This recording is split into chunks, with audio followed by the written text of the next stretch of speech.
여러분 안녕하세요. 미국 경제 좀 적신호도 하나 등장했고 금리 인하 시점도 뒤로 지연되는 거 아닌가 하는 의문도 많이 갖고 계시죠. 우리는 그럼 어떻게 투자해야 되는가 하는 의문들도 많이 갖고 계십니다. 또 이 분야의 전문가를 초대해서 한번 토론을 진행해 볼까 합니다.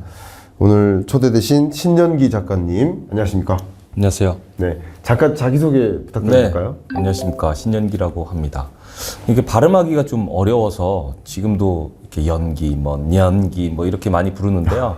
사실 저희 부모님께서 나라의 기둥이 되라고 이렇게 한문을 좀 짓다 보니 이제 년기 이렇게 해서 두음 법칙을 또 무시하고 이렇게 부르는데 실제 제가 나라의 기둥까지는 아니더라도 금융에 좀 한번 좀 어떤 좀 큰 역할을 한번 해보고 싶어서 사실 금융권에 한 20여 년 몸 담았었고, 사실 한 재작년에 이제 신한은행을 나온 이후에는 제가 이제 토큰 증권이라는 새로운 쪽에 또 발을 딛고 또 열심히 지금 일을 하고 있습니다. 그래서 사실 채권 얘기도 좋고, 또 최근에는 이제 토큰 증권이나 블록체인과 연계된 그런 금융들도 많이 이제 참여를 해서 많은 얘기를 좀 나누고 있는 상황입니다. 오늘 또 이 자리가 또 상당히 좀 유익한 자리가 좀 됐었으면 하는 게 제 바람입니다. 너무 감사합니다. 네. 또 이번에 책도 내셨어요. 네, 부자 아빠는 주식 투자만 가르치지 않는다. 네. 그러니까 오로지 우리가 재테크 자산 관리하면 주식만 하는데 네. 사실 주식은 주식이 아니다. 네. 메인 밀이 아니다. 네. 그런 관점에서 주식 투자 말고 네. 그 외에 여러 자산에 대해서 우리 고민을 해봐야 될 텐데 네. 특히 14가지 투자 전략 여기 네네. 책에 담긴 내용들 네. 마구마구 우리 구독자분들을 위해서 좀 설명해 주시면 감사하겠습니다. 가능하실까요? 예.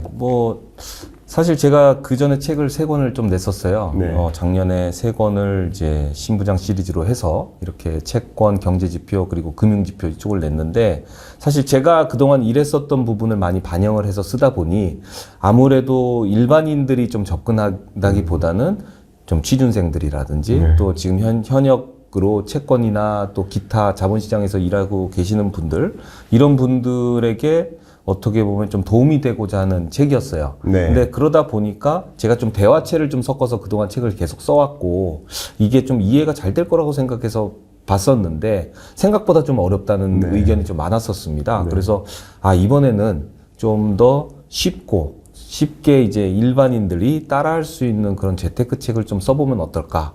그런데 이제 사실 우리나라의 주식 전문가들이 워낙 많으시고 또 책들이 많다 보니까 아무래도 좀 주식을 한번 빼보고 나머지 제가 좀 몸담았었던 채권 그리고 최근에 좀 부상하고 있는 그런 조각 투자 그리고 온투업 이런 약간 신종 투자들을 좀 소개하고 싶은 좀 욕망이 있었어요. 그래서 이제 이 책을 발간하게 됐고 그 종류가 한 14가지 정도 되더라고요. 그래서 14가지 썼고 그 다음에 마지막에는 우리가 일반적으로 그냥 돈이 있으면 투자하는 버릇이 있잖아요. 근데 한번 계획을 한번 세워보는 습관을 좀 들여보면 어떨까 해서 마지막에는 투자 계획서를 좀 예시로 들어서 좀 써봤습니다. 좋습니다. 네. 어쨌든 주신 그 인사이트 또 책에 담고 있는 여러 가지 전략들 한번 말씀을 좀 여쭤보도록 하겠습니다.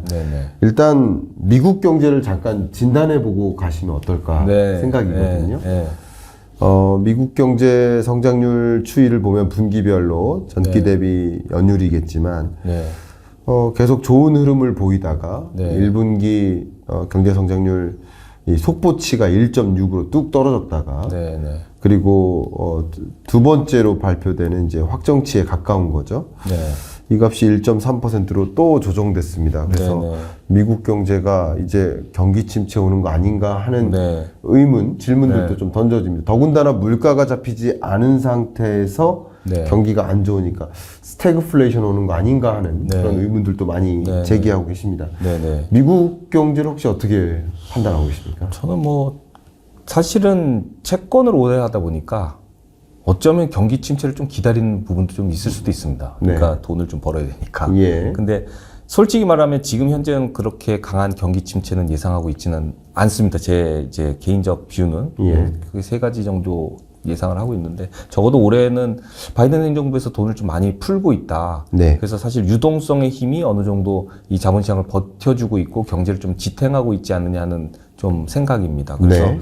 이 부분이 어떻게 보면 2020년에 코로나 바이러스 네. 이후에 계속적으로 이제 유동성 공급이라는 그런 어떻게 보면 과거 전통적인 그런 이제 시각과는 다른 네. 그런 통화 정책이 계속 지속되고 있고 심지어 이제 재작년부터 기준금리를 올렸지만 기존에 우리가 흔히 말하는 대차대조표 축소라는 부분도 좀 상당히 점진적으로 이루어지는 부분이 있습니다. 그리고 실제 작년 3월에 실리콘밸리 파산 이후에 있었던 이제 지역은행 위기와 관련해서도 연준이나 재무부에서 상당히 즉각적으로 유동성 공급을 하는 등의 어떻게 보면 좀 유동성이 어느 정도 좀 시장을 받쳐주고 있기 때문에 네. 경기 침체가 우리가 자연스럽게 오는 상황은 아니다. 좀 어떻게 보면 경기 침체의 그 시기를 뒤로 미루고 있는 좀 느낌을 좀 받고 있습니다. 네. 그리고 주식도 상당히 고평가되고 있는 건 맞고 예. 사실은 작년 3월만 돼도 만약에 조치가 별로 없었으면 급락을 할 수 있는 그런 환경이었는데 최근에 보면 기업들의 마진은 그렇게 나쁘진 않습니다. 그리고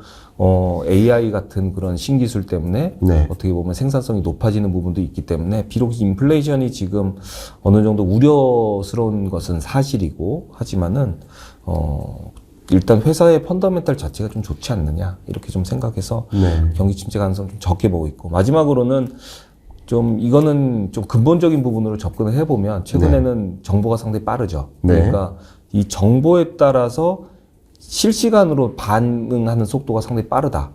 결국은 경기 침체라는 거는 그동안에 있었던 경기 침체는 우리가 이때 경기 침체가 올 거라고 예상을 하지만 실제로는 경기 침체 가능성보다는 장밋빛 전망을 좀 더 많이 내세우다가 방심하다가 좀 당한 부분이 좀 있다고 봅니다. 네. 근데 지금은 뭐 예를 들면 연준에서 통화 정책을 뭐 보험성 금리 인하라고 해서 물론 과거 90년대도 한번 있었지만 언제든지 경기 침체를 사전에 막기 위한 그런 보험성 금리 인하 등의 통화 정책을 언제든지 쓸 수 있는 정보력을 갖고 있다. 네. 이렇게 봤을 때는 경기 침체가 과거처럼 딥하게 오지는 않겠다. 네. 이런 생각은 적어도 금년에는 드네요.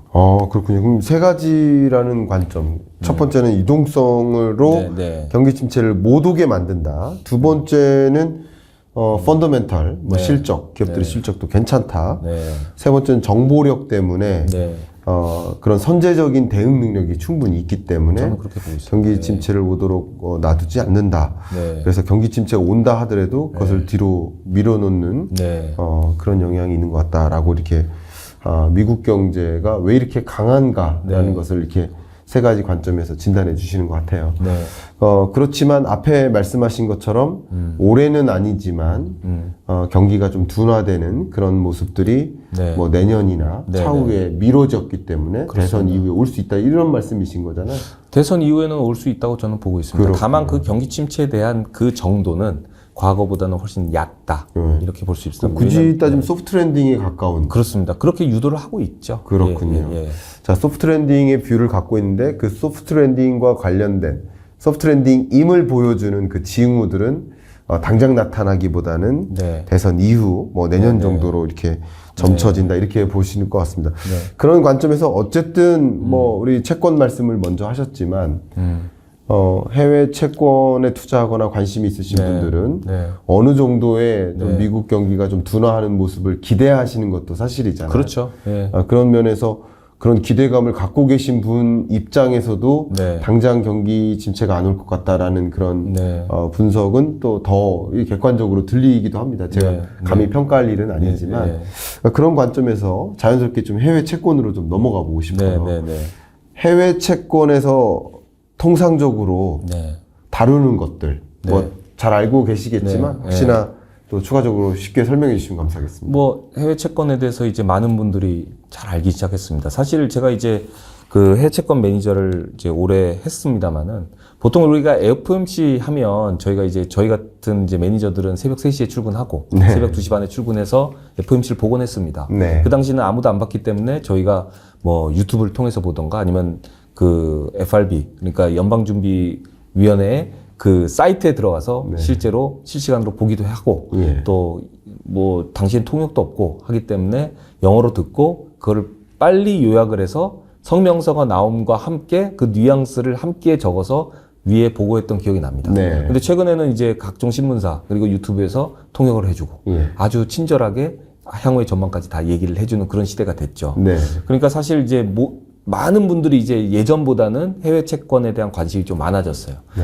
그리고 실제로 이제 직접 사시는 분들도 생기고. 그렇죠. 근데 이제 대부분 접하는 그 채권은 거의 미국 국채라고 저는 생각을 해요. 그래서 미국 국채만 이제 해외 채권 이꼴 미국 국채, 그리고 우리나라 국고채 뭐 요 정도 생각하는 것 같습니다. 근데 사실 종류가 진짜 많습니다. 네. 뭐 예를 들어서 뭐 애플이라든지 마이크로소프트가 발행하는 아주 고등급 채권들도 있고, 그렇죠. 또 뭐 지금은 이제 무디스 같은 경우에는 이제 투자 등급으로 올렸지만 테슬라 같은, 아니면 뭐 넷플릭스 같은, 넷플릭스도 약간 스플릿돼 있지만 이러한 이제 투기 등급, 우리가 하이힐드 채권이라고 불리는 그런 채권 종류도 있고요. 네. 그 다음에 이제 종류별로 보면 우리가 과거 2008년에 그 금융위기의 전조가 됐었던 모기지. 네. 그래서 모기지를 기초로 한 MBS라든지, 네. 그다음에 뭐 제가 한때 다뤘던 이제 상품이기도 한데 론을 이제 패키징해서 구주화 채권을 만드는 CLO, 네. 뭐 이런 것들도 있고, 더 나가서는 나는 채권의 금리 갖고는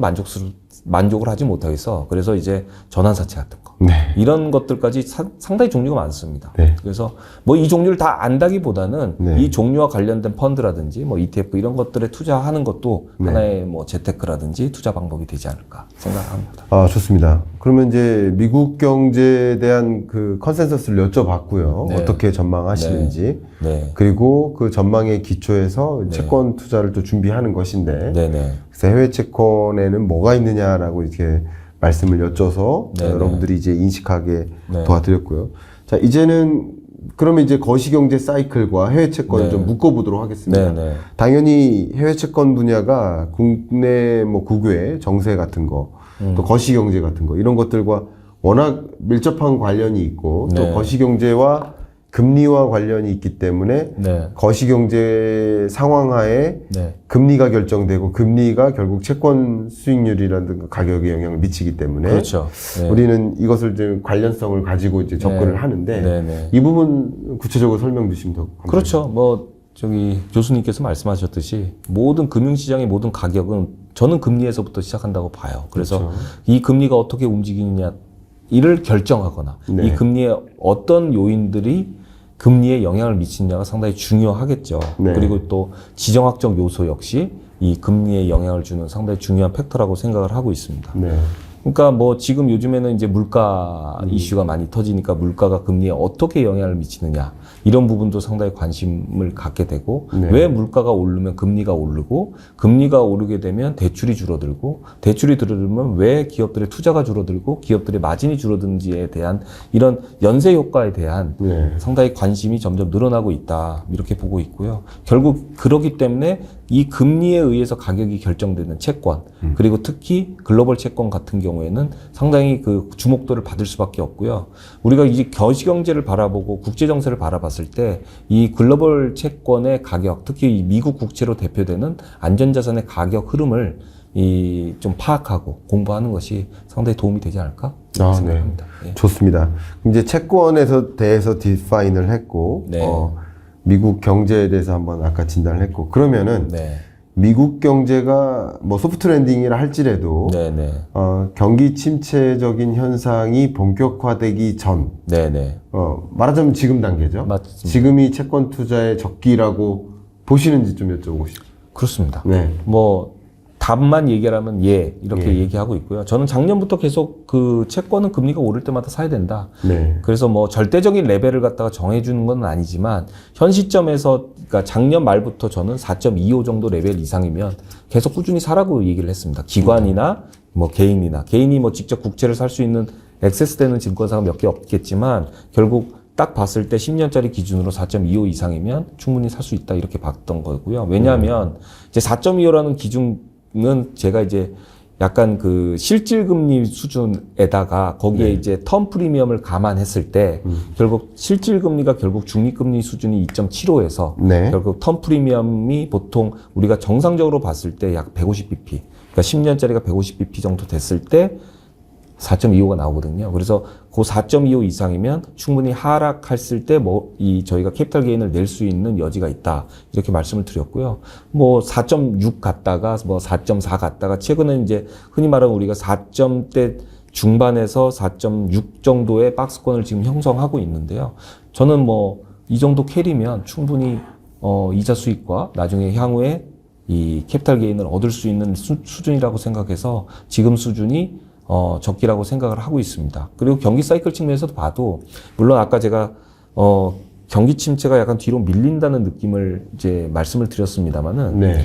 현재 경기 사이클은 확실히 이 확장 후반에서 침체 초기로 들어가는 일종의 산으로 보면 약간 개마고원의 그 고원에 서 있다는 느낌을 좀 많이 받거든요. 네. 그럼 결국은 이후에는 어떻게 벌어질까 하면 안전자산 측면에서는 듀레이션을 늘려서 결국은 이제 채권 금리 하락을 좀 기대할 수 있고요. 네. 반면 회사채 같은 경우에는 듀레이션을 좁혀서 스프레드가 벌어지는, 그러니까 전체 회사채 수익률에서 국채 금리를 뺀 그 스프레드가 벌어질 수 있으니까 이 부분은 회사채 특히 이 위험 자산이라고 불리는 하이힐드 채권은 듀레이션을 확 줄여서 결국 이자 수익으로만 좀 기대할 수 있는 그 두 개를 좀 합치는 전략을 좀 많이 좀 추천을 많이 했었습니다. 그래서 네. 결론적으로는 근데 안전자산의 듀레이션을 늘리고 위험 자산의 듀레이션은 줄이자. 네. 이렇게 말씀을 좀 드리겠습니다. 네.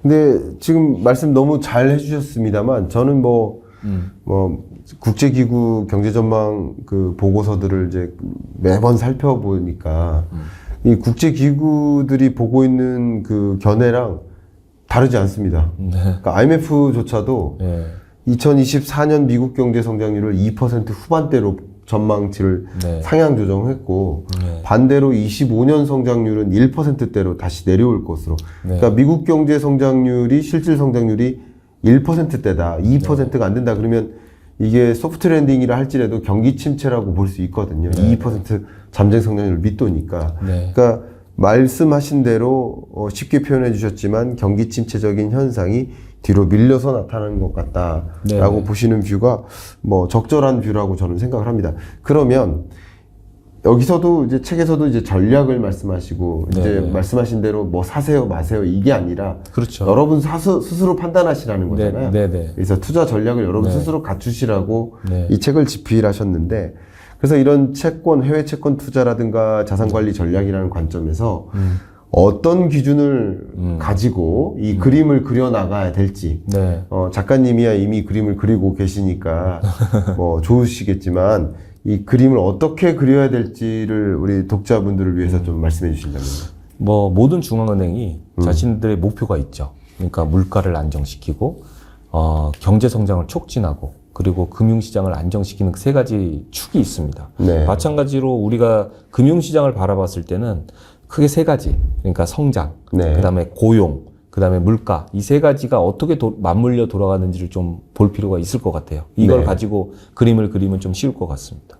그래서 사실은 이제 예를 들면 코로나가 2020년에 터졌잖아요. 그래서 2021년부터 지금까지 보면 물가가 사실 가장 원탑이었지 않습니까? 결국 이제 물가가 올라가면 물가 안정에 기치를 내세운 중앙은행이 결국 기준금리를 올릴 거고 기준금리를 올리는 것은 사실 두 가지 이유라고 보이죠. 그러니까 아까 말씀드렸듯이 물가를 안정시키기 위해서 하는 부분이 있고 그 다음에 경기의 심한 확장 이렇게 과열된 부분을 좀 시키기 위해서 하는 부분이 있을 겁니다.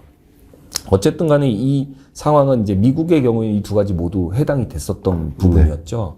결국 물가가 올라서 기준금리를 올리게 되면 경기를 일부러 둔화시키는 역할을 이제 연준에서 하게 되는 거죠. 그러면 투자자들은 이렇게 보는 거죠. 연준이 경기를 둔화시키네? 그러면 기업의 가치가 떨어지겠네? 그럼 결국 주식에 대한 포지션을 많이 축소시킬 가능성이 높고 대신에 둔화가 되면 우리가 옛날에 배우기로는 안전자산 선호 현상이 났으니까 금리가 하락하겠네? 그러면 채권을 좀 투자해야겠네? 이렇게 그림을 좀 그릴 수 있을 것 같아요. 그런데 한 가지 좀 전통적인 과거와는 좀 다른 부분은 이제 중앙은행들이 비전통적인 방식으로 통화정책에 접근한다는 점입니다. 그러니까 기준금리가 올라가더라도 작년에 실리콘밸리 사태라든지 최근에 재정정책을 보면 돈은 계속 풀고 있단 말이에요. 그러니까 상당히 좀 우리가 흔히 말하는 모순적인 그런 현상이 지금 발생하고 있기 때문에 금리를 저 정도 올렸는데 상당히 빠르게 올렸지 않습니까? 뭐 제로금리에서 지금 현재 5.25에서 5.5%까지의 그 기준금리. 우리나라도 사실 근 10년 동안에 가장 높은 3.5%의 기준금리. 네. 그럼에도 불구하고 고용 상황은 상당히 좋다. 네. 그리고 경제 성장률도 미국 같은 경우에 2%대 후반, 그리고 작년 3분기에는 5%. 이렇게 봤을 때는 이거 이상하네? 이렇게 지금 생각해서 계속 주식에 투자를 하고 있는 겁니다. 네. 근데 이제 결국은 너무 과열되면, 너무 올라가면 내려가는 시기가 있기 때문에 이런 부분은 좀 눈여겨봐야 되고, 결국은 물가로 인해서 이렇게 긴축 정책을 했을 경우는 결국 성장은 둔화될 것이고 고용은 둔화될 것이라는 그런 사이클, 이 부분을 좀 맞물려서 보면 어느 정도 현재 상황에서 큰 그림을 좀 그릴 수 있을 것 같아요. 이 큰 그림이라고 하는 거는 채권 투자에 좀 많이 비중을 높여야겠네, 반면에 주식 투자는 조금 비중을 줄여야겠네, 이렇게 좀 가야 될 것 같습니다. 네. 우리 포트폴리오 전략을 어떻게 짜야 될지에 대한 가이던스를 좀 주셔서 또 여러분들께 도움이 될 것 같고요. 또 여러분들이 우리 작가님 말씀하시는 그런 세계 경기의 사이클을 읽어나가는 그리고 그 사이클 하에서 자산 배분을 어떻게 할 것인지 그런 전략을 갖추시는데 그런 고민을 하시는 여러분들께 충분히 도움이 될 것 같습니다. 그러면 이제 이런 질문 드려볼게요. 앞으로 주식, 나스닥은 뭐 폭락합니까? 어떻게 됩니까? 주가는 좀 앞으로 안 좋아질까요? 세계 경제를 좀 덮칠 만큼 좀 충격이 올 수도 있을까요?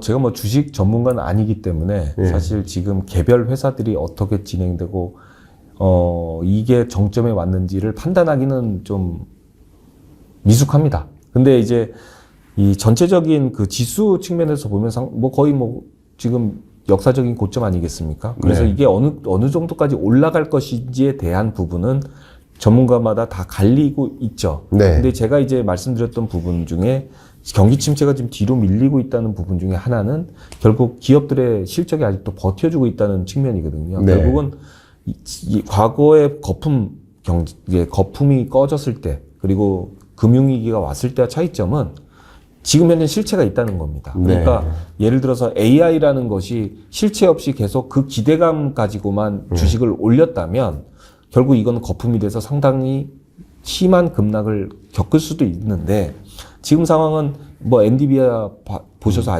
아시겠지만 결국 이 AI라는 것 때문에 실적이 계속 올라가는 게 지금 보이고 있거든요. 그럼 과연 이게 언제 꺾일까? 이걸 기대해서 사람들이 투자를 못 하다가 실적 발표를 하면 생각보다 이게 기술 발전이 상당히 빠르네. 이렇게 되면서 계속 넣고 있는 그런 부분을 좀 발견할 수 있어요. 그래서 주식이 확 꺾인다? 여기에는 제가 동의는 못할 것 같습니다. 근데 결국 경기 둔화라는 측면에서 봤을 때는 언젠가 조정은 어느 정도 좀 테크니컬한 조정은 좀 있을 것 같고요. 그 과정에서 아무래도 인플레이션에 의해서 계속 마진을 높여왔던 기업들의 실적이 둔화되는 순간 좀 이 S&P라든지 뭐 다우 그리고 다른 나라들의 그런 주가 지수는 조정을 받을 수 있다. 이렇게 좀 보고 있습니다. 네. 주식은 어쨌든 조정을 받을 수 있다라는 의견을 주셨고, 그렇기 때문에 더 적극적으로 주식밖에 모른다 혹은 주식 투자만 가르치지 않는다라는 이 책의 표지상에서의 문구처럼 주식이 아닌 다른 또 투자 전략도 고민을 해야 되는 그런 시점이라고 생각할 수 있겠습니다. 이렇게 책에 부자 아빠는 주식 투자만 가르치지 않는다 이런 좀 매력적인 문구를 좀 넣으신 것을 보면 뭔가 이 책을 쓰게 된 동기가 있으실 거라고 생각이 들거든요. 이렇게 책을 집필하게 된 뭐 계기가 어떠신지요? 아까도 말씀드렸지만 제가 뭐 3권의 책을 냈고 사실 그 3권의 책이 과거 제가 해외 채권을 했었던 경험을 토대로 좀 썼다고 말씀을 드렸잖아요. 결국은 약간 제가 이제 소위 말하는 이제 전문가의 시각에서 시장을 보는 방법을 알려주는데 좀 초점을 좀 맞췄었어요. 그러니까 사람들이 보기에는 저거는 좀 재테크로 활용하기에는 좀 부담스럽네. 물론 제가 첫 책에 ETF를 주로 설명했던 채권 투자 이야기 같은 경우에는 실제로 그걸 적용하신 분들도 꽤 돼요. 왜냐하면 퇴직연금이 워낙 커지다 보니까 네. 자기 자신이 포트폴리오를 선택할 수 있는 이제 권한이 생긴 거잖아요. 네. 그러면서 이제 해외 채권형 ETF, 그러니까 국내에 상장돼 있는 그런 ETF를 많이 사시더라고요. 사실 그런 데에서 좀 뿌듯함을 느껴서 거기서 좀 더 발전해 보자. 그러면 아예 내가 채권에 대해서만 그동안 얘기를 했었는데 채권 이외에 다른 포트폴리오도 좋은 게 많다. 뭐 예를 들어서 뭐 요즘 뭐 여기도 적었지만 뭐 기후 관련해서 탄소 배출권에 대한 게 우리나라는 사실 아직은 인액티브하지만 유럽 같은 경우에는 상당히 활발하게 거래가 되고 있고 상당히 그 기후 문제가 좀 이슈화되고 있지 않습니까? 네. 다음 또 우리나라에 뭐 아시는 분은 알고 모르시는 분들은 또 모르는 것 중에 뭐 온투어법, 그러니까 온라인 투자 연계법을 이제 신설이 돼서 우리도 P2P 대출에 대해서 투자를 할 수 있는 시대가 됐고 그게 결국 1년에 뭐 하이 싱글 디짓 그러니까 뭐 8% 9%에서 10% 초반까지 수익률을 얻을 수 있는 그런 방법도 있고 네. 더 나아가서는 뭐 작년에 나왔다가 이제 이번에 국회가 개원되면서 폐기는 됐지만 네. 저희가 뭐 자본시장법이나 전자증권법 개정을 통해서 토큰증권이라는 새로운 신종증권을 좀 보여드리려고 했었어요. 그런데 네. 지금 다행히 이제 금융혁신지원특별법에 의해서 금융위원회에서 지정한 업체들에 한해서는 토큰증권을 발행할 수 있고요. 그래서 저는 이런 부분에 대해서 좀 이제 어떻게 보면 홍보 아니면 이런 게 좀 있다 하는 거를 좀 일반 투자자들에게 알리고 싶었어요. 네. 그래서 이제 그런 부분을 좀 집어넣고 실제로 이게 이제 금융당국의 엄격한 심사가 이제 동반돼야 되기 때문에 사실 뭐 손실이 좀 나거나 또 다른 문제로 인해서 투자가 부실화되는 부분은 상당히 좀 안전장치가 돼 있습니다. 그래서 이런 부분을 좀 안내하는 책을 하나 써볼까? 네. 이렇게 좀 결정을 하게 되고 이런 부분이 과거 전통적인 주식이나 채권과의 상관관계도 좀 많이 낮아요. 그렇다 보니까 포트폴리오로 구성하기에도 상당히 좀 좋지 않을까 하는 생각에서 쓰게 됐어요. 아, 네. 좋습니다. 뭐 책에서 강조하듯이 주식 투자만 가르치지 않는다. 주식 투자만 있는 게 아니다라는 거죠. 네. 그 외에 뭐 국채, 회사채, ETF, 뭐 비트코인, 네. 탄소 배출권, 뭐 투자할 만한 대상은 정말 많기 때문에 네. 포트폴리오 전략을 짜야 된다라는 말씀인데, 네. 그럼 기본적으로 세계 경제 사이클, 네. 사이클을 어떻게 그리고 있고, 네. 지금 그 세계 경제 사이클 상에 어느 지점에 현재 와 있는지, 이것을 한번 진단해 봐 주신다면요. 네. 뭐, 제가 아까도 설명을 하다가 말씀을 드렸지만, 기본적으로 지금 현재 세계 경제 사이클은 미국은 그래도 확장 후기에서 침체 초기로 넘어가는 단계인 것 같고요. 네. 나머지 뭐 유럽이라든지 우리나라 포함입니다만, 우리나라나 유럽 같은 경우는 약간 침체 초기로 좀 넘어간 그런 상황이 된 것 같아요. 네. 그럼 결국은 이제 이 단계에서는 사실 채권 투자하기는 좀 유리한 환경이 좀 된 것 같습니다. 네. 왜냐하면 이런 사이클에서는 보통 금리는 정점을 찍고 물론 위험 자산 중에 하나인 회사채의 스프레드는 벌어지는 상황이지만 결국은 아직은 이제 미국 기준으로 보면 확장 후기에서 넘어가는 거기 때문에 스프레드가 그렇게 벌어질 것 같지는 않고요. 그러니까 회사채의 가격은 그렇게 큰 변동은 없을 것 같고 결국 높은 이자 수익을 좀 기대할 수 있는 시기 그리고 플러스 경기 침체를 대비해서 듀레이션을 좀 더 확장할 수 있는 시기 이렇게 두 개로 좀 합쳐질 수 있다 그러면 제가 이제 그 한창 이제 현직에 있을 때 많이 썼던 전략인데 결국 크레딧 바벨 전략이라고 해서 가장 안전 자산과 가장 위험한 자산을 섞어서 결국 이 두 개 하나 어떻게 보면 위험 중화 전략이라고도 할 수 있죠. 그러니까 리스크 뉴트럴 전략인데 결국 이 두 개를 합치면 남는 거는 좀 높은 이자 수익을 좀 기대할 수 있는 그런 전략이 되겠습니다. 그래서 이런 부분을 좀 보고 있고요. 경기 사이클 측면에서 보면 전통적으로는 그렇게 넘어가는데 과거와 다른 점은 뭐 두 가지 정도 저는 좀 들 수 있을 것 같아요. 네. 일단 첫 번째는 코로나 이후에 돈을 너무 많이 풀었어요. 네. 그리고 지금 미국의 대선 상황이 상당히 호각세잖아요. 물론 트럼프가 어제 유죄 판결을 받았지만 결국 어떻게 될지 모르는 상당히 불확실한 상황이니까 결국 민주당은 그 민주당 당의 강령과 같이 재정 정책을 상당히 선호하는 정당이고 그러니까 결국 재정적으로 돈을 많이 풀 것으로 예상을 하고 있습니다. 결국 돈을 많이 푸니까 긴축 통화 정책의 효과가 100% 발휘하지 못하고 있죠. 네. 그럼 결국 침체가 뒤로 밀리고 있는 상황을 제가 계속 설명을 드리는 거고요. 네. 그다음에 이제 고용 측면에서도 이렇게 금리를 이제 옥죄고 있는 상황에서 결국 기업들의 투자가 줄어들고 결국 고용이 줄어들어야 되는 게 사실 정상적인 경제 사이클인데 그러지 못하고 있어요. 왜냐하면 코로나 때 많이 떠났잖아요. 그리고 원격으로 일을 하거나 아니면 이제 당시에 정부에서 지급해준 그 초과저축, 결국 그로 인해서 발생한 초과저축으로 인해서 많은 돈들이 자본시장으로 들어갔고 거기서 많은 돈들을 많이 벌었지 않습니까? 그러니까 고용시장으로 다시 돌아갈 니즈가 별로 없는 거예요. 그럼 결국은 이걸로 인해서 얘네들이 정말 그러니까 고용을 당해갖고 결국 취업을 해서 소득을 벌어야 되는데 그럴 니즈가 별로 없으니까 결국은 실업률이라든지 이런 부분에 대한 그 둔화 모습이 별로 안 보이는 거죠. 그럼 결국은 제가 좀 잘 보는 고용 지표 중에 하나가 이제 졸스, 그러니까 잡 오프닝인데 이 2019년 말을 보면 코로나 직전에 한 750만 명 정도 구인 공고가 났었습니다. 네네. 근데 이게 2022년 초에 1,200만 명을 찍고 예. 지금 현재 850만 명 정도 수준이거든요. 그러니까 여전히 긴축을 했음에도 불구하고 코로나 직전의 수준, 그러니까 적정한 수준이라고 저희가 판단하고 있는 750만 명 이하로는 안 가고 있는 거죠. 그러니까 네. 고용 지표가 아직도 강하다는 부분에 있어서는 향가되는 이렇습니다. 이거는 침체로 넘어가는 게 아니고 경기 확장 후기에서 뭐 AI 같은 기술까지 결합을 해서 다시 확장 중기로 가는 게 아니냐. 사실 그런 말들이 주가 상승의 원동력이 되는 거죠. 네. 이제 그래서 전통적으로는 경기 후반, 그러니까 경기 확장 후반에서 침체 초기로 넘어가는 게 맞다. 네. 그런데 과거와는 다른 이 환경 때문에 경기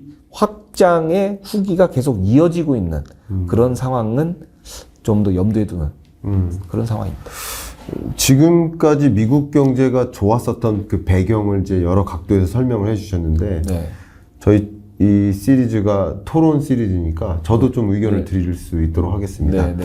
이제 보완적인 의견을 드리도록 하겠습니다. 반문보다는. 네, 네.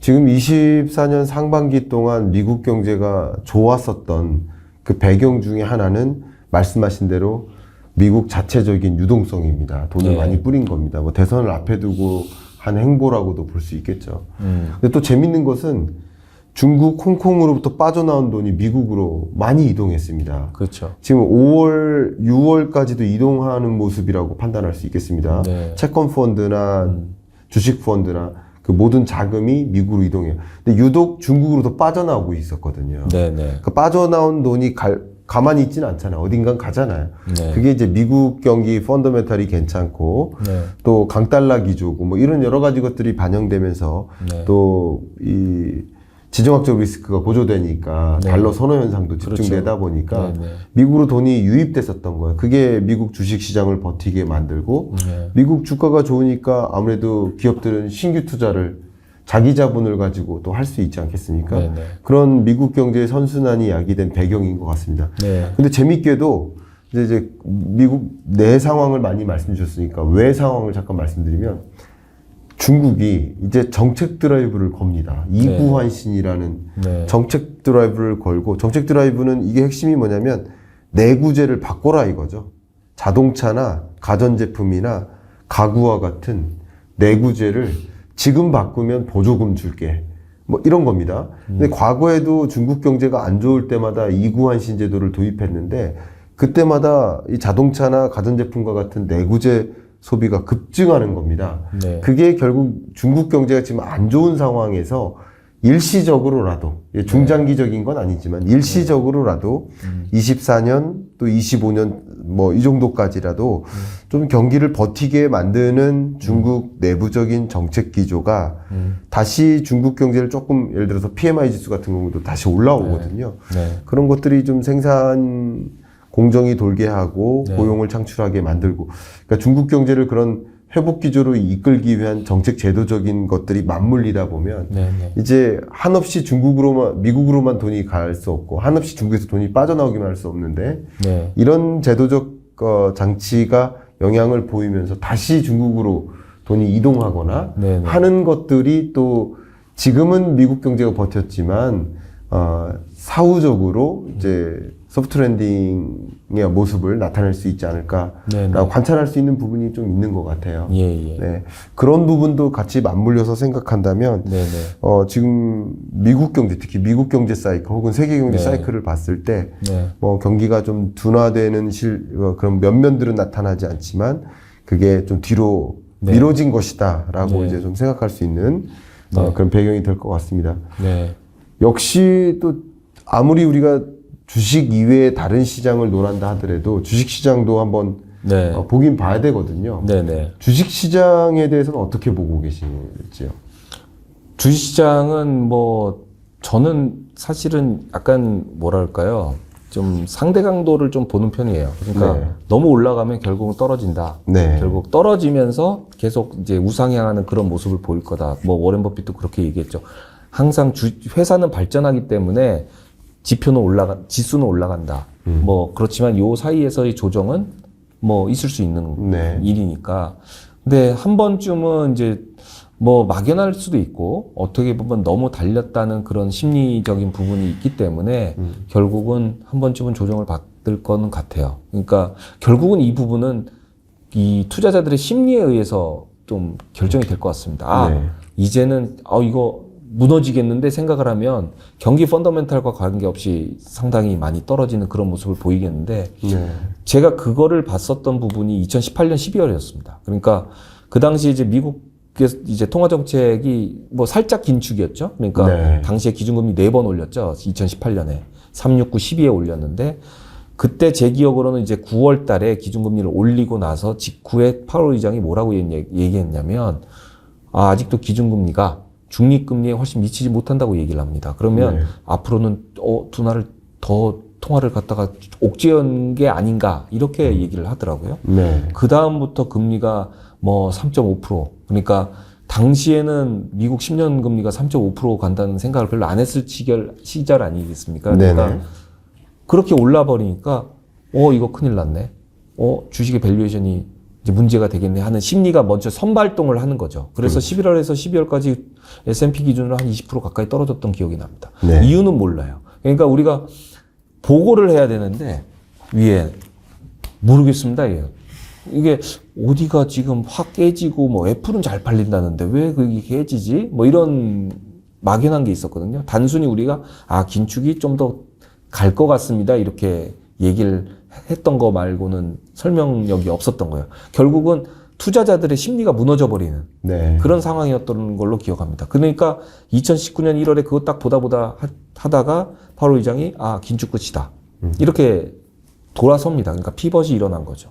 그러니까 2019년에 정말 자본시장은 상당히 좋았던 채권도 좋고 주식도 좋고 이랬던 장이 기억이 나거든요. 그럼 결국은 뭐냐면은 지금 가장 중요한 부분은 투자자들의 심리인 것 같습니다. 결국 주가가 상당히 하락을 할 건가 아니면 우리는 펀더멘탈을 믿어 이렇게 갈 건가 이 두 가지에 의해서 약간의 조정이냐 심한 조정이냐 이 두 개로 갈라질 것 같고요. 결국 경기 사이클에 의한 급락은 당분간 없을 것이다 이렇게 네. 보고 있습니다. 네. 그 뷰를 참조하도록 하겠고요. 저도 그때 당시 현대경제연구원에 있었는데 네. 금리 보고 이렇게 했었는데 네. 아직도 기억이 납니다. 15년 12월에 금리 인상 한 번 하고 맞습니다. 16년 12월에 또 한 번 하고 17년에 3번 하고 네. 18년에 4번 하고 그래서 총 9번 금리 인상을 했는데 그때 더 금리 인상할 수도 있다라는 우려감에 주식시장에서 많은 자금이 또 이탈했죠. 그러면서 네. 주가가 조정됐었던 그 네. 경험도 네. 한번 생각을 해봐야 되겠다 이런 네. 의견도 좀 드립니다. 네. 자 이제 그러면 포트폴리오를 어떻게 조정하면 좋겠습니까? 포트폴리오요. 네. 포트폴리오는 결국 이 책에서 강조하는 것이 네. 이제 포트폴리오를 조정하라라는 건데 네. 주식시장에서는 좀 뭐 조정될 수도 있다라고 네. 하니까 네. 포트폴리오에서 주식 비중을 조금은 줄이고 네. 다른 비중을 좀 다른 어떤 자산에 대한 비중을 늘려라라는 말씀을 주고 계신데 네. 어떻게 조정하면 좋겠습니까? 뭐 가장 접근하기 쉬운 거는 역시 채권인 것 같습니다. 역시 네. 주식에 오랫동안 대체제 역할을 했었고요. 결국 뭐 듀레이션은 늘려라. 일단은 거의 확장 후기에서 침체 초기로 넘어가지만 약간 밀린 상황이니 결국 당분간은 박스권에 있겠지만 결국은 듀레이션 측면에서는 유리할 것이라고 저는 생각을 하고 있고요. 네. 그 다음에 이제 위험자산 측면에서는 주식이 너무 많이 올랐고, 그 다음에 이제 채권 쪽에서는 주식의 지수와 같은 역할을 하는 것이 크레딧 스프레드라는 겁니다. 그러니까 네. 회사채 수익률에서 국채를 빼면 나머지가 이제 회사채 고유의 위험이잖아요. 네. 그 회사채 고유의 위험이 거의 10년 내 최저입니다. 네. 그러니까 그것만 바라봤을 때는 투자하기 어렵죠. 그리고 뒤로 밀렸으니까 이게 사실 조정 가능성은 별로 없으니 결국은 회사채의 듀레이션은 짧게 해라. 그래도 금리는 높다. 왜냐하면 커브가 뒤집어져 있고 그 자체가 높기 때문에 스프레드를 얹으면 더 높을 것이다. 그래서 이자 수익을 좀 확대하는 전략을 써야 된다. 이렇게 보고 있고요. 결국은 이제 뭐 몇 번 말씀드린 크레딧 바벨 전략이 거기서 나오는 거고 결국 혹시 금리가 올라갈 수 있는 거에 대한 위험 부담은 짧은 거에 이자 수익으로 어느 정도 충당을 하고 네. 결국 금리가 하락하는 어떻게 보면 안전자산 선호 현상이 발생을 하거나 반대로 물가가 어느 정도 둔화세를 보였다고 확신을 했을 때 연준은 기준금리 인하할 준비가 이미 돼 있으니까 이 부분에서 기대할 수 있는 금리 인하 효과 결국 그래서 크레딧 스프레드도 같이 좁혀지는 효과 이 부분을 감안한다면 듀레이션을 확장하는 안전자산의 듀레이션 확장 전략이 같이 맞물려졌을 때 우리가 흔히 말하는 약간 꽃놀이패라고 얘기할까요? 그러니까 그런 전략도 저는 현재로서는 상당히 맞다 이렇게 보고 있습니다. 그렇습니다. 역시 이런 포트폴리오를 관리하는 과정에서 또 리스크 대응도 해야 되고요. 그렇죠. 그래서 이제 다음으로 드리고 싶은 질문이 리스크 해지 전략이거든요. 네. 그 부분에 대해서도 뭐 명쾌하게 이 책에서 말씀해주고 계신데 네. 일부라도 좀 네. 구독자분을 위해서 좀 설명해 주시면 감사하겠습니다. 사실 요 책보다는 과거 제가 첫 책에 썼던 그 채권 투자 이야기에 나왔던 얘기를 제가 좀 말씀을 드리겠습니다. 네. 사실 지금 금리가 가끔 널뛰기를 하는 이유 그리고 이거 자칫하면 기준금리 인하 시기가 올해가 아니고 내년이야? 이렇게 우려하는 그 시장의 우려 네. 이런 부분을 감안하면 가장 큰 이유는 물가죠. 네. 결국 물가가 어떻게 변동하느냐에 따라서 올해는 뭐 모든 정책이 결정이 될 텐데 그래서 저는 사실 인플레이션 연계 채권 그러니까 우리 미국으로 보면 팁스 우리나라는 이제 물가 연동 채권이라고 하죠. 이런 거를 투자하는 거를 좀 권해요. 네. 왜냐하면 사실 대공황이나 금융위기의 공통적인 특성은 디플레이션을 동반한다는 거죠. 네. 그럼 결국 물가가 급격하게 하락해서 아예 그냥 하락 정도가 아니고 전년 대비 마이너스를 보이는 그런 상황이 되면 인플레이션 역계 채권은 정말 디제스터가 되는 겁니다. 네. 그러니까 상당히 안 좋아지는 거지만 그렇죠.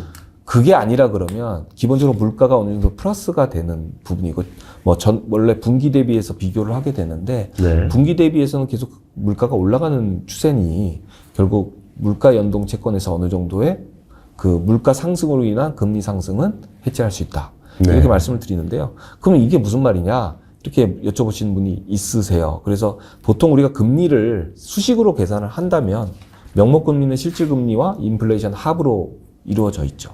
네. 그러니까 결국은 인플레이션 연계 채권은 물가를 뺀 나머지 금리를 가지고 가격이 움직입니다. 그러니까 그렇죠. 그거를 우리가 실질금리라고 하는 거죠.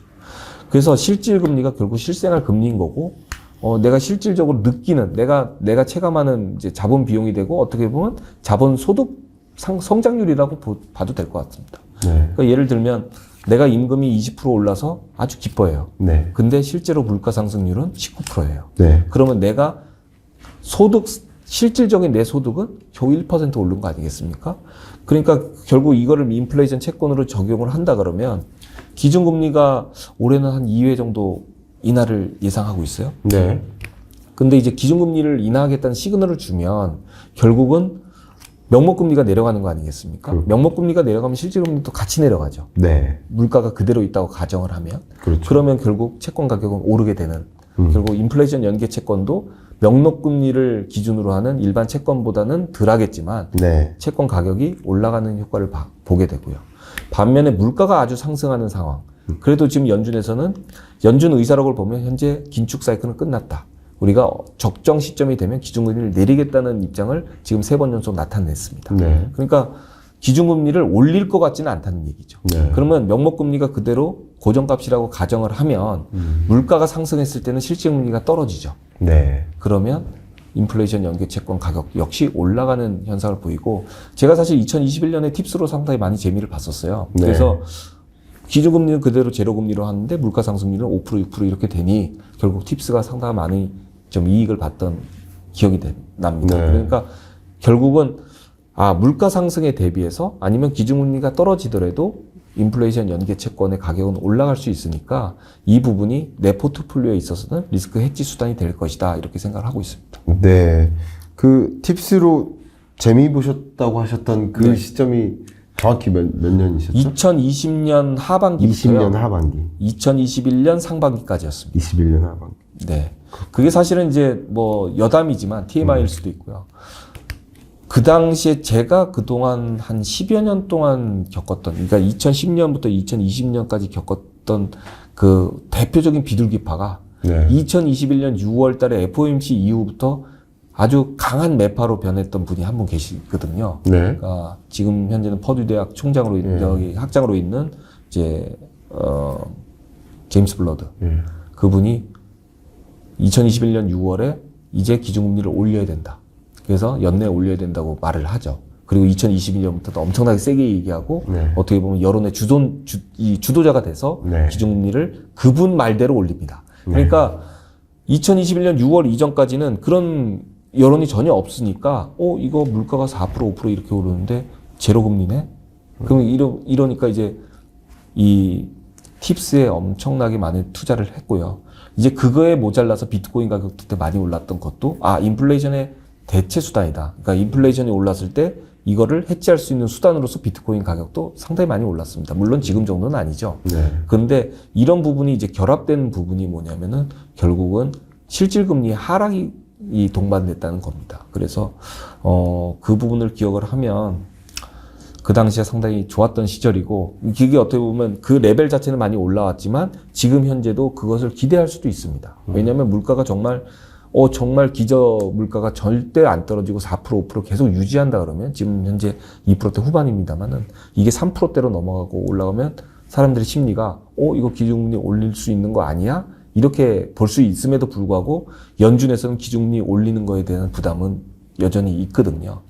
그렇다 보면 2020년, 2021년과 같은 명목금리는 그대로 유지가 되고 물가가 올라가는 현상이 결국 뭐 0%다 이렇게 얘기할 수 없다. 이렇게 볼 수 있습니다. 그렇군요. 그런 시나리오로 여러분 생각하실 때 말씀하셨던 것처럼 리스크 어떤 해지 방법, 그러니까 인플레이션 연계 채권 매입을 이제 추천을 주신 것 같습니다. 지금 이렇게 뭐 긴 시간 동안 말씀을 이렇게 쭉 나누다 보니까 주로 이제 채권 투자 전략, 지금이 적기다 이런 말씀을 좀 주시는 것 같아요. 그러면 이제 좀 본격적으로 그 밖에 다른 투자 대안들도 말씀을 나눠보려고 하는데 일단은 말씀드리기 전에 경기 판단을 한 번 더 하고 가겠습니다. 그러시죠. 뭐 저도 보는 지표들이 있지만 작가님께서 주로 어떤 경제 지표들을 주로 보시고 그 경제 지표들을 해석하면서 경기를 판단하고 계신지 그 부분을 한번 참조하고자 좀 질문 드려보고. 저는 연준이 보는 지표 다 봅니다. 그러니까 특히 뭐 최근에는 물가가 가장 중요한 부분이니까 결국은 이제 공식적인 물가가 나왔을 때 금리가 가장 많이 튀지 않아요? 튀기도 하고 가라앉기도 하는데요. 결국 지금 현재 제가 가장 주목해서 보는 거는 코어 CPI하고 코어 PC입니다. 결국 이제 연준에서 공식적인 물가 지표는 이제 PC이잖아요. 그런데 실제로 채권 시장에서 반응하는 속도는 CPI가 훨씬 빠르죠. 왜냐하면 먼저 발표를 하니까요. 그러니까 결국은 이제 그 두 개를 안 입을 수가 없다고 저는 보는데, 근데 저는 한 가지 좀 다른 분들이 간과할 수도 있고 어떻게 보면 약간 좀 후순위를 보고 있는 지표, 좀 민간 지표 하나를 좀 최근에 보기 시작한 게 그러니까 샴 이코노미스트가 개발했다고 하는 그 샴스 인디케이터 이걸 봅니다. 이게 결국은 뭐 최근에 3개월 평균 실업률하고 최근 12개월 동안의 3개월 실업률의 평균 요 둘 간의 차이를 보는 건데 이게 이제 샴의 논문에 의하면 이게 0.5% 포인트가 초과됐을 때는 바로 재정 정책을 통해서 돈을 풀어야 된다. 그래서 보조금 줘야 되고 결국 그 보조금의 규모는 GDP의 0.7%다. 이렇게 낸 논문이 있습니다. 근데 실제로 이게 경기 불황 때마다 사실 이 테스트를 해서 나온 이제 약간 경험적인 논문이다 보니까 그러면 실제로 지금 현재는 어느 정도가 되느냐 이 부분인데 점진적으로 올라가고 있어요. 그래서 지금 이게 한 0.4 정도 되거든요. 0.37 정도 되는데 이 부분은 약간 실업률에 대한 부분 아직 좀 간과하고 있는 부분이 좀 있다. 근데 이게 어떻게 보면 실업률 자체는 우리가 생각하는 후행 지표라고 알고 있잖아요. 그래서 실업률이 고점을 찍었을 때는 투자를 해라 이렇게 말을 합니다. 네. 왜냐하면 후행 지표니까 이제 좋아질 거니까요. 네. 근데 사실 실업률은 낮은 상황에서 경기 침체가 보통 오지 않습니까? 그거를 사실 보완해 줄 수 있는 지표라고 저는 생각을 해서 네. 이거를 좀 많이 보고 있어요. 그래서 경기 둔화가 좀 뒤로 밀리고는 있지만 경기가 조금씩 식고는 있구나. 네. 이거를 좀 느끼는 게 아까 교수님께서 말씀하셨지 서두에 GDP가 지금 미국의 1분기 GDP, 2분기 GDP가 점점 둔화하고 있는 모습하고 좀 비슷한데 아직은 눈에 띄지는 않지만 예. 둔화는 하고 있다. 네. 그리고 이게 임계치에 다다르면 상당히 많은 변화가 있을 것이다. 이걸 좀 주목하고 있습니다. 아, 네. 주시는 그 조언들 충분히 참조하겠고요. 여러분들이 이제 판단하실 때도 그렇지만 뭐 저도 채널에서 네. 많은 독자분들이 이제 주로 좋아해 주시는 것 중에 하나가 즉시 분석이에요. 네. 즉시 분석은 CPI 발표될 때, 네. PCE 발표될 때 네. 그냥 바로 라이브로 분석을 해버립니다. 아, 예. 예, 근데 예. 그때 정말 많은 분들이 폭발적으로 들어오세요. 예, 그러세요? 실제로. 네. 근데 PC보다 CPI 발표할 때 더 네. 많은 분들이 맞습니다. 오세요. 네. 그것을 보면 말씀하신 것처럼 뭐 물론 연준은 PC를 더 코어 PC를 더 네. 주안점을 두고 있긴 하지만 CPI가 조금 더 글로벌리 범용화된 지표의 성격이기도 그렇습니다. 하고 예.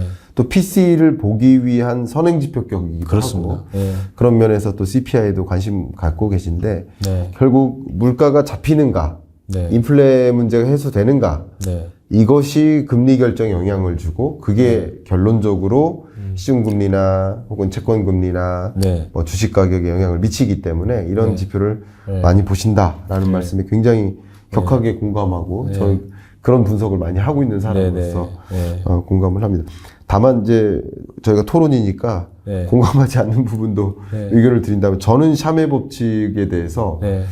반론을 제기하고 싶어요. 개인적으로. 네. 네. 이제 근데 참조를 할 수 있다고 생각합니다. 네. 참조는 하지만 네. 실업률이라는 지표가 네. 계절성이 있거든요. 그렇습니다. 그러니까 우리나라 실업률로 봐도 네. 항상 실업률이 여름에 낮아지고 네. 겨울에 높아집니다. 그렇죠. 그러니까 매년 이렇게 순환합니다. 네, 네. 물론 순환하면서 변화하니까 네. 이걸 최근 1년 동안 12개월간의 평균 실업률, 그러니까 평년 실업률이라고 볼 수 있겠죠. 실업률과 최근 3개월을 비교하는 것은 네. 어쩌면 좀 위험할 수도 있겠다라는 생각을 합니다. 네. 그러나 어쨌든 이 실업률이 구조적으로 어떻게 레벨 다운되나 레벨 업되나라는 것을 확인할 때는 이 샤메 법칙을 기준으로 좀 삼아도 될 것 같고요. 네네. 뭐 이것을 가지고 이것만 가지고 지금 경기 침체 오나 여부를 판단하기 좀 서투를 수 있겠지만 참조적인 지표로서 확인할 수 있겠다 이런 의견을 좀 갖고 있습니다. 그렇죠. 이제 그게 어떻게 보면 우리가 CPI 같은 경우에는 즉각 반응을 하잖아요. 네. 근데 이제 우리가 투자하는 사람 입장에서는 제가 기관 투자자로서 데일리 트레이더가 아니라 그러면 그렇죠. 결국 트렌드를 봐야 되는 부분이고 그럼요. 이거를 잘 못 보는 부분, 그러니까 지표에서 약간 좀 간과시 되는 부분인데 문제가 되는 부분은 분명히 있거든요. 그렇죠. 예를 들면 이렇습니다. 뭐 저는 이제 그 초과저축의 그래프도 좀 많이 보고, 네. 그다음에 이제 신용카드 연체율도 상당히 많이 보는데 이게 왜 그러냐면 과거 2006년, 2007년 당시에는 신용카드 연체율이 거의 뭐 고점에 이르렀거든요. 레버리지는 네. 어마무지하게 높아지는데 그래도 계속 돈을 빌려줄 것이라는 믿음이 있었어요. 네. 그러니까 이런 부분은 간과하고 계속 위험자산 가격이 올라가는 부분만 사람들이 생각을 한 거죠. 네. 이제 거기에 포커스를 좀 이제 저는 거기에 약간 힌트를 얻어서 남들이 좀 안 보는 거를 좀 중요하게 좀 보게 되더라고요. 특히 네. 이제 실업률은 거의 지금은 안 보는 지표가 돼 버렸잖아요. 우리가 네. 보통 뭐 첫 주 금요일 날 발표하는 고용 지표는 대부분 NFP하고 임금 상승률만 봅니다. 요즘에는. 맞아요. 그죠? 예. 근데 실업률이 어떻게 보면 가장 전통적이고 가장 오래되고 그럼 가장 펀더멘탈이 좋은 인덱스인 것은 또 분명해요. 그럼요. 다만 이게 후행지표다 보니까 실업률 자체로는 설명이 안 되는 거죠. 예. 채권쟁이로서는 어쨌든 간에 선제적으로 이걸 잡아야 되는 부분이 분명히 존재하는데 사실 그래서 이제 0.5%라는 그 괴리가 네. 이거는 계절성과 관계없이 상당히 의미 있는 숫자구나. 이렇게 본 것 같습니다. 네. 그래서 최근에는 이제 샴 이코노미스트는 이제 뭐 링크드인 같은 데서 의견을 자주 내요. 네. 내려야 되는데 내려야 되는데 이런 얘기를 많이 하더라고요. 네. 좋습니다. 저는 충분히 여러 다양한 지표를 가지고 우리가 빈틈없이 경제를 판독해 나가야 되니까 이런 새로운 접근도 한번 참조적으로 해볼 필요가 있겠다라는 의견을 좀 드립니다. 우리 부자 아빠는 주식 투자만 가르치지 않는다라는 이 책의 저자로서 역시 여러 가지 투자 대안, 주식 투자 이외의 투자 대안을 말씀해주고 계신데 이제 좀 이 책에서도 강조하고 있는 조각 투자에 대해서 좀 질문을 드려보고자 합니다. 일단 조각 투자라는 단어에 좀 익숙하지 않을 수도 있으니까 독자분들이 이 부분 좀 설명 먼저 해주시길 부탁드립니다. 일단 뭐 조각 투자라고 하면 정의부터 한번 금융위에서 내린 정의를 먼저 말씀을 드리면 2명 이상의 투자자가 실물 자산 그리고 그 밖에 재산적 가치가 있는 권리를 분할한 청구권에 투자하는 행위입니다. 그러니까 큰 부동산을 여러 개로 쪼개서 이 쪼갠 지분만큼 투자하는 거죠. 그러니까 그런 거는 사실 예전에도 많았어요. 그죠? 뭐 공동 투자라는 형태로 많아졌는데 달라진 점은 뭐냐면 이제 이거를 증권으로 보느냐 마느냐에 따라서 증권으로 보게 되면 금융 규제 안으로 들이겠다는 게 사실 핵심이거든요.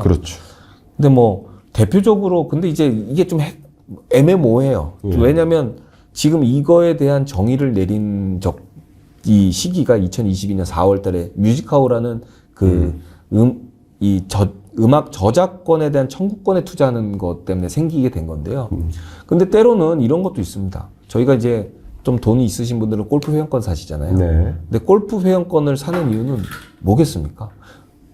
내가 싸고 부킹 쉽게 해서 골프 오래 치려고 사실 하잖아요. 그럼에도 불구하고 회원권을 팝니다. 회원권 거래소가 또 따로 있으니까요.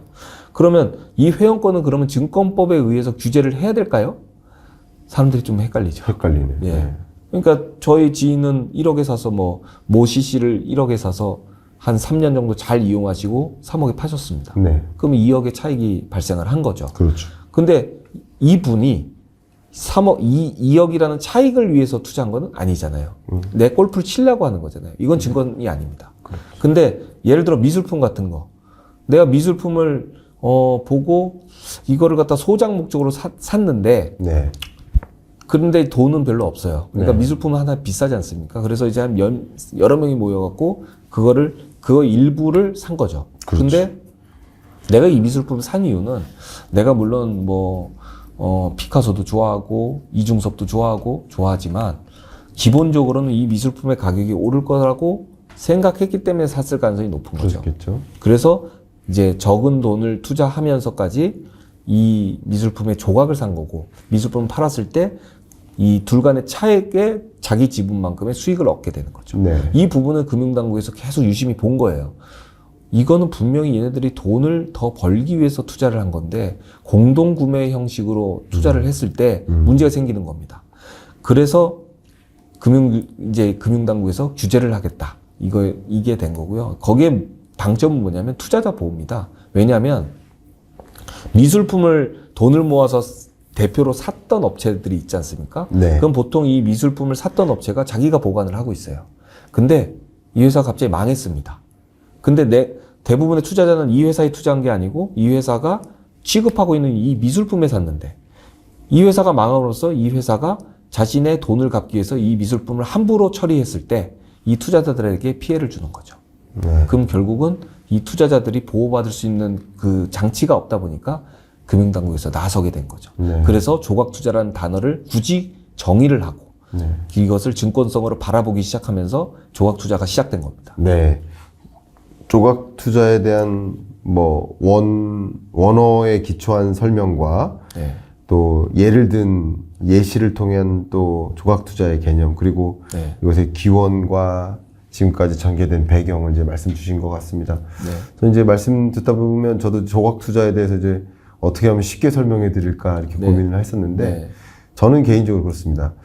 어쨌든 이게 공식적인 증권 투자의 범주에 넣는 과정에서 넣는 것이 있고 안 넣는 것이 있는데 그게 사용 가치와 투자 가치로 구분했을 때 맞습니다. 사용 가치가 없는데 투자 가치를 목적으로 했을 때 그 조각을 보유한다. 이러면은 네. 이 증권 범위 안에 들어갈 수 있다. 그렇습니다. 이렇게 생각을 합니다. 네네. 그러니까 뭐 말씀하신 대로 회원권도 가장 대표적인 사용 가치가 있는 것이니까 그렇죠. 증권으로 분류되지 않겠지만 사용 가치가 없는 경우라고 네. 한다면 이게 미술품도 예를 드셨죠? 네. 그렇게 볼 수 있겠습니다. 지금 여기 명함에서도 쓰여져 있지만 갤럭시아 네. 갤럭시아 머니트리입니다. 머니트리에서 근무를 네. 하고 계시고 네. 지금 본부장으로 네. 상무님으로 역할을 다하고 계신데 네.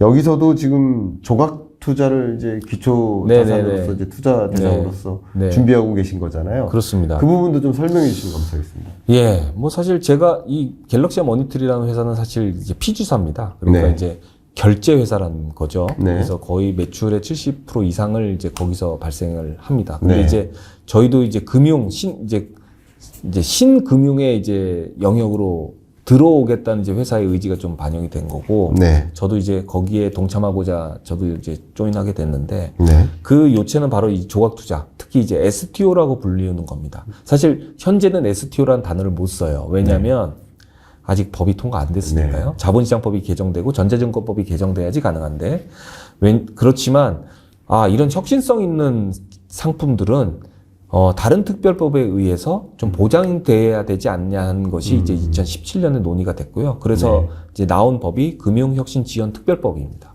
그래서 이거를 근거로 해서 금융위원회가 이 상품은 혁신성이 있어. 이거는 니네들이 해도 이제 해도 충분한 능력을 갖고 있어. 이렇게 판단을 하고 이제 특정 업체를 지정을 하게 되는데요. 저희가 준비하고 있는 거는 이 민간 항공기에 달려있는 그 엔진 있지 않습니까? 네. 항공기 엔진과 그 리스 채권을 기초로 해서 네. 저희가 토큰 기술을 활용한 신탁수익증권, 네. 그리고 이거를 고객들에게 파는 네. 그런 이 사업자로 지정이 됐습니다. 지난 4월 30일 날. 그래서 네. 지금 열심히 준비 중에 있고요. 예. 사실 이게 요체는 두 개입니다. 과거에는 항공기 엔진을 일반 투자자들이 살 수 있어? 그러니까 왜냐하면 항공기 엔진이라는 부분은 항공기 자체에 대한 투자는 많아요. 그러니까 우리가 보통 이제 에어크래프트 파이낸스라고 그래서 뭐 은행들 그리고 증권사들, 보험사들이 많이 투자를 하고 있는 상품에 비해서 이 엔진이라는 부분은 그 수익성에 비해서 사람들이 좀 잘 몰라요. 근데 따지고 보면 단위는 한 100억에서 200억 정도 되지만 이거를 내가 100억에서 200억 돈이 없으니 이거를 조각해서 투자를 하면 어떨까? 네. 근데 수익률은 그래도 예금금리보다는 훨씬 많이 나와. 뭐 보장할 수는 없죠. 그렇지만 적정한 수익률이 나오는 이 상품에 대해서 그럼 어떻게 투자를 할 수 있을까? 이런 이제 투자적인 관점에서 보면 최근에 이제 분산원장, 그러니까 블록체인이라는 그 대표적인 기술을 이제 활용을 해서 우리가 토큰이라는 걸 만들지 않습니까? 그렇죠. 우리가 토큰이라 하면 뭐 비트코인, 이더리움 같은 그 기술을 이용하는 겁니다. 코인은 아니지만. 그렇죠. 그래서 이 기술을 활용해서 과거에는 유통이 안 됐던 수익증권 형태로 고객들이 자유롭게 유통을 할 수 있는 그런 투자자 관점에서의 그런 혁신성이 하나 있고요.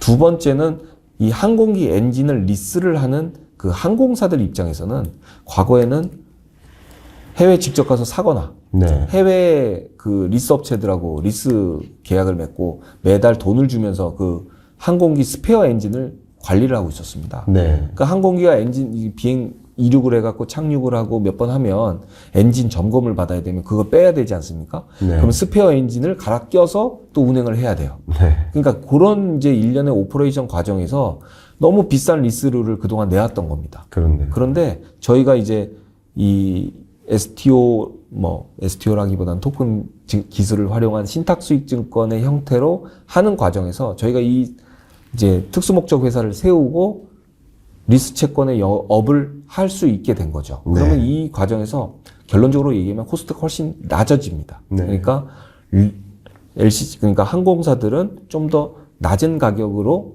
리스트 계약을 맺음으로써 엔진을 이용할 수 있게 된 거죠. 그렇죠. 그러면 결국 사용자 입장에서의 혁신성이 입증이 된 겁니다. 그러네. 그래서 이 두 가지의 혁신성으로 저희가 사업자 선정이 됐고 지금부터 열심히 준비해서 내년에 상품 출시를 계획하고 있습니다. 네, 정말 멋있습니다. 네.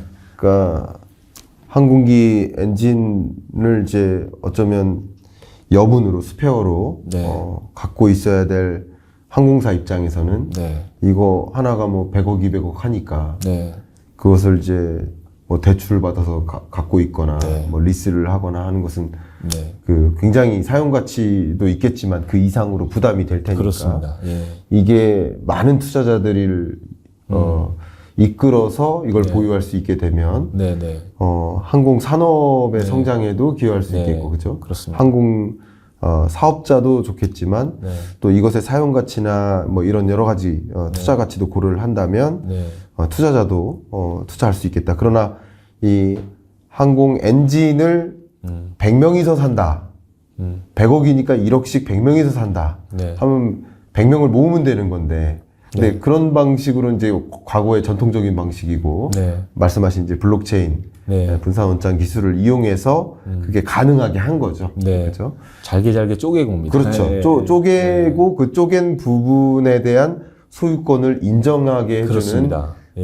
이 IT 기술이 확보가 된 거죠. 그렇습니다. 그러니까 이런 항공기 엔진에도 투자할 수 있는 시대가 온 거죠. 네, 예. 그렇습니다. 그런 것들도 여러분들이 빠짐없이 보시면서 네, 네. 안정적으로 네. 좀 저축 이상의 수익성을 영위할 수 있는 네. 가능성이 있다면 한번 살펴보는 것도 네, 네. 도움이 되지 않을까 하는 생각이 들었습니다.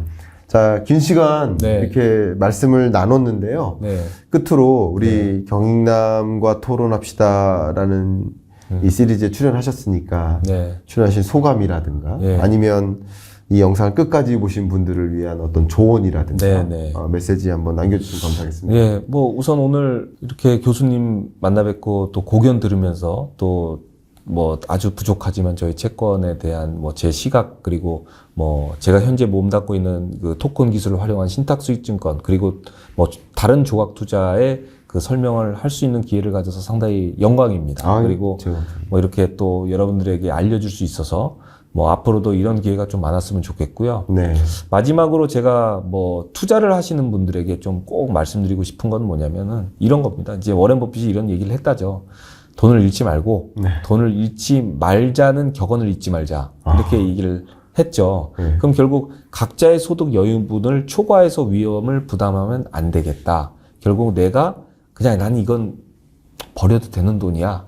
이렇게 생각하는 그 돈을 가지고 사실 투자를 시작해야 되는 게 맞고요. 사실 제가 쓴 책도 보면 컨셉은 이겁니다. 5,000원짜리의 커피값 한 잔으로 어마무지하게 접근하기 어렵고 비싼 물건들을 살 수 있는 그런 투자 방법. 이거거든요. 그래서 이런 이제 원칙을 좀 지키면서 좀 갔으면 좋겠고, 그 다음에 이제 내가 투자하려고 하는 거에 대한 투자 계획서를 꼭 작성했으면 좋겠다. 네. 이렇게 말씀을 드리고 싶어요. 근데 사실 투자 계획서라는 게 그렇게 거창한 건 아닙니다. 네. 사실 투자의 목적을 적는 게 가장 큰 키거든요. 그렇죠. 예를 들어서 나는 3년 후에 제 딸 아이의 등록금 마련을 위해서 이렇게 투자할 거야. 아니면 뭐 내가 60세가 되면 은퇴를 하는데 나는 이 정도가 생활비가 필요해. 그래서 이렇게 투자를 해야 돼. 하는 게 사실 투자 목표잖아요. 그거를 발전시키는 게 투자 계획서입니다. 그러니까 결국 이렇게 쓰다 보면 내가 짊어질 수 있는 위험 정도 이것도 판단할 수가 있고요. 결국 내가 절대 투자해서는 안 되는 것들도 적을 수 있고. 뭐 이런 어떻게 보면 추상적으로 내가 머릿속에만 갖고 있었던 투자 계획을 글로 씀으로써 좀 더 구체화시키는 작업이 반드시 필요하다. 이렇게 생각하고 적어도 몰빵으로 인한 큰 손실은 막을 수 있다. 네. 이렇게 말씀드리겠습니다. 말씀 정말 감사합니다. 우리가 마트에 장을 보러 간다 하더라도 뭐 뭔가 뭘 살지 적어놓지 않고 그냥 가면 꼭 사야 될 걸 못 사고 올 때가 있고 안 사도 될 걸 사고 오게 될 때가 있거든요. 그만큼 뭘 사야 될지를 먼저 적어 본다면 더 합리적인 효율적인 이 구매가 이루어질 수 있겠다라는 것을 여러분 마트에서 경험을 하셨을 겁니다. 투자도 마찬가지라는 의미를 전달해 주신 것 같고요.